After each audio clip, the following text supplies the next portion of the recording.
Hello, Cho. Let's start this question.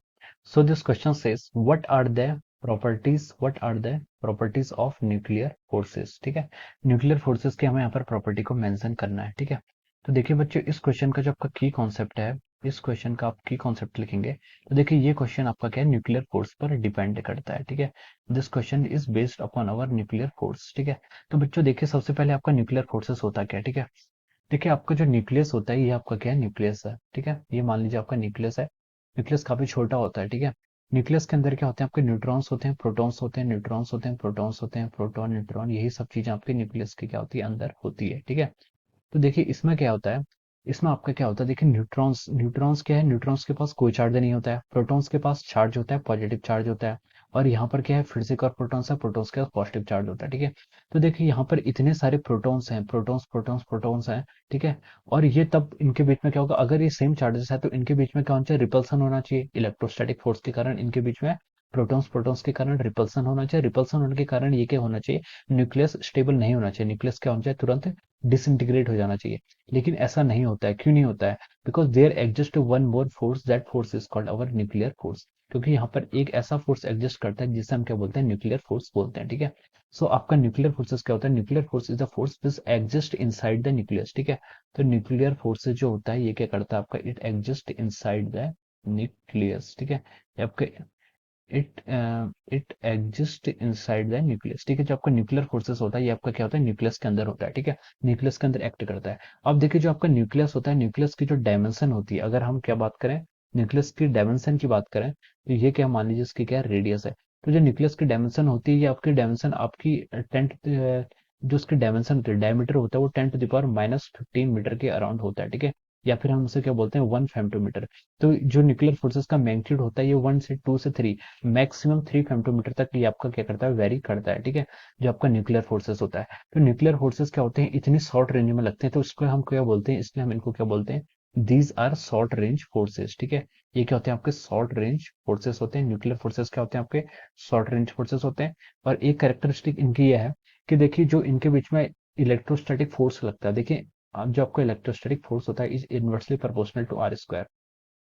अब जो इनके बीच के डिस्टेंस, देखिए न्यूक्लियस की डायमेंशन ही 10⁻⁻15 होती है. न्यूक्लियस की क्या होती है, जो आपकी डायमेंशन ही 10⁻⁻15 होती है. ठीक है, तो अगर हम यहाँ से फोर्स का देखें कितना बड़ा हुआ, अगर हम 10⁻⁻15 का स्क्वायर करें तो 10⁻30, तो जो फोर्स होता है काफी ज्यादा स्ट्रांग होता है. इससे पता चलता है कि ठीक है, क्योंकि इतना तो इनके बीच में रिपल्सन ही हो रहा है प्रोटॉन्स के बीच में. तो इस फोर्स को न्यूक्लियर फोर्स क्या करता है, जो आपका इलेक्ट्रोस्टैटिक फोर्स यहाँ पर लग रहा है, जो इलेक्ट्रोस्टैटिक फोर्स ऑफ रिपल्सन लगता है बिटवीन प्रोटॉन्स प्रोटॉन्स, तो उस फोर्स को ये बैलेंस करता है, उस फोर्स को करता है, बैलेंस करता है. तो इतने हाई अमाउंट का फोर्स को अगर ये बैलेंस कर रहा है तो हम कह सकते हैं कि जो आपका न्यूक्लियर फोर्स है, न्यूक्लियर फोर्स क्या होता है आपका, एक बहुत ही nuclear force short range force होता है. और ये क्या होता है, काफी मैग्नीट्यूड में इसका, जब मैग्नीट्यूड इसका क्या होता है, काफी लार्ज होता है. ठीक है, तो हम बोल सकते हैं कि nuclear force is a very strong attractive forces. ठीक है, ये फोर्स आपका हमेशा क्या होता है, अट्रैक्टिव फोर्सेस होता है. ठीक है, so these are the characteristics of the nuclear forces. ठीक है, तो न्यूक्लियर फोर्सेस क्या होता है, इनसाइड द न्यूक्लियस लगता है, शॉर्ट रेंज फोर्स होता है, और क्या होता है,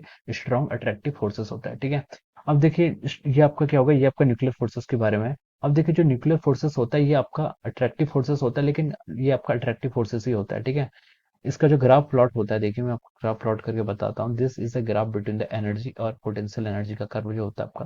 देखिए बहुत ही फेमस टाइप का कर्व है, ये हमारे फिजिक्स में और भी काफी जगह यूज होता है. ये आपका पोटेंशियल एनर्जी और पोटेंशियल एनर्जी, ये आपका देखिए क्या होगा, नेगेटिव ऑफ पोटेंशियल एनर्जी. ठीक है, और ये आर के साथ में ये आपका पोटेंशियल और डिस्टेंस का कर्व होता है. ठीक है, तो देखिए जैसे जैसे आपका डिस्टेंस बढ़ता है, जैसे हम दूर जाते रहते हैं, ठीक है, जैसे जैसे हम क्या कर रहे हैं, यहाँ पर दूर जा रहे हैं, तो आपकी पोटेंशियल एनर्जी क्या आ रही है, नेगेटिव हो रही है. जैसे जैसे हम सॉरी पास आ रहे हैं तो आपकी पोटेंशियल एनर्जी क्या हो रही है, देखिए ऐसे ऐसे आ रहे हैं, पोटेंशियल एनर्जी नेगेटिव होती जाती है, बहुत ज्यादा negative.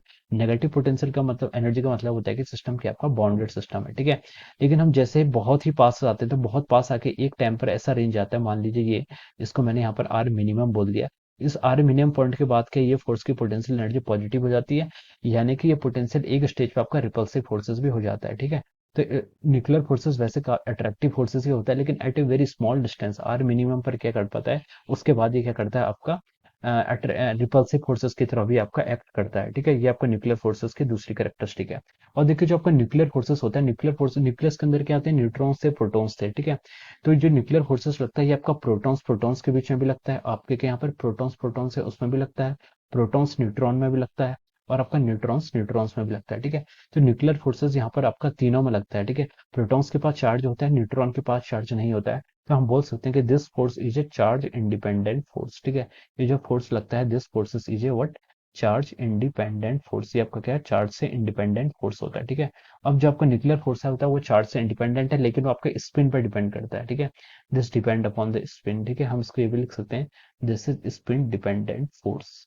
Nuclear force is again A what, spin dependent force, ठीक है। ये आपका क्या करता है, स्पिन पर डिपेंड करता है, ठीक है। और न्यूक्लियर फोर्सेस की और करेक्टरिस्टिक्स होती है, न्यूक्लियर फोर्स जो होता है आपका वो एक सैचुरेटेड फोर्स होता है, ठीक है। Nuclear force is a saturated force. Saturated force का मतलब ये होता है कि देखिए यहाँ पर अगर हम इसकी जो रेडियस है मतलब अर्थ जो न्यूक्लियस का डायमीटर है, न्यूक्लियस के अराउंड तो ये फोर्सेस आपका काफी स्ट्रांग होता है, लेकिन जैसे ही हम थोड़ा सा भी बाहर को चले जाते हैं, मान लीजिए मैं इसको यहाँ पर एक सैचुरेशन की प्रॉपर्टी को यहाँ पर डिफाइन कर रहा हूँ, ठीक है। ये आपका फोर्स है, ठीक है। तो इसका जो कर्व होता है फोर्स और आर का, न्यूक्लियर फोर्स का, ये आपका इस तरीके का फोर्स होता है, ठीक है।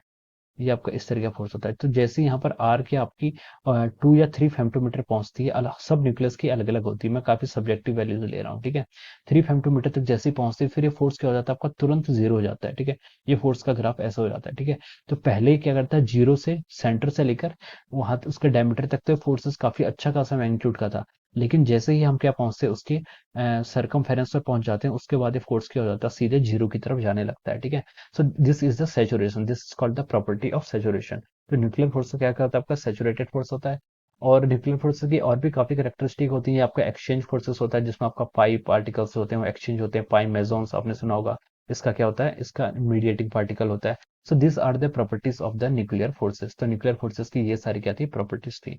सो I hope you all understood this concept. All the best and thank you so much.